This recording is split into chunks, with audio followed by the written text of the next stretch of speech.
Thank you. Good evening, everybody, and happy Earth Day. Happy Earth Day, everybody. You know, today is Earth Day, probably the most festive holiday of the year.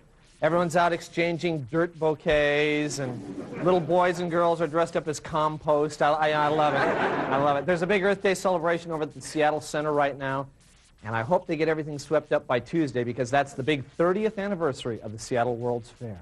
Century 21. That was the big theme. They built the Space Needle back then to look like a building of the future from the best source of information they had at the time, the Jetsons, which is right. I was just a little kid when I went to the fair, but I do remember a few of the things that they promised we would have in the future. Picture phones. I think they've promised picture phones pretty much at every World's Fair since the 30s, and we've never got them. We never get them. Actually, they have the technology today, but the phone sex industry is fighting it because they don't want people to see who they're really talking to. Business, go down the toilet right away. They said we'd have high-speed monorails all over the city and linking our city with others all over the world. Well, let's see, in 1962, the monorail went from the base of the Space Needle to Olive Street downtown. And today, 30 years later, they've added on another block. So, I guess that's a start, you know. Tang had just become available at the time of the fair. Do you remember? Yeah, Tang, right? The astronauts, they drank Tang. We all remember that.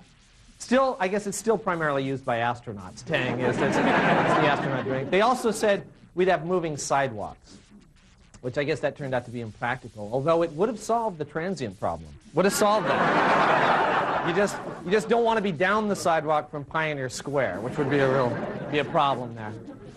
Well, as part of the celebration this week, they're opening up a time capsule that's got a list of predictions that fairgoers wrote in 1962. They've tried to imagine what things would be like in 30 years into the future, predictions for the distant year of 1992. And we got a first look at that list. We thought we'd share it with you. For example, for the year 1992, they predicted it'll be possible to travel to Spokane in 5 minutes, but no one will.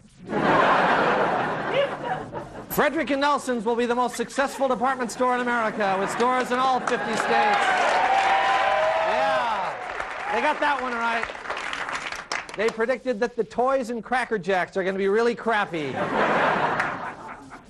They predicted that a man without hair will become a minor celebrity by hosting his own show, but will soon succumb to the effects of alcohol, dying penniless and alone. My mom wrote that one, as a matter of fact. Boeing will invent a time travel machine so lunch breaks can last for 2 weeks. We're close. A great city full of culture will arise in the valley north of Auburn and will live up to its English namesake, Kent. Another one, they were dead on that one. Also, they predicted in 1992 someone will be throwing up at the Blue Moon Tavern. And finally, there'll be a slowdown in the Renton S-curves. Well, those were the predictions. Amazing how accurate they were. Another thing that people are always seeing for the future is robots taking over more human jobs. You know, robots that look like humans, like on that new show Man and Machine, where the robot's a beautiful woman who just happens to be a cop. Well, with an idea as wonderful and fresh as that, you just knew that there were going to be some copycat programs. And I'm proud to say that the first one is debuting right here on the Big Five. Take a look.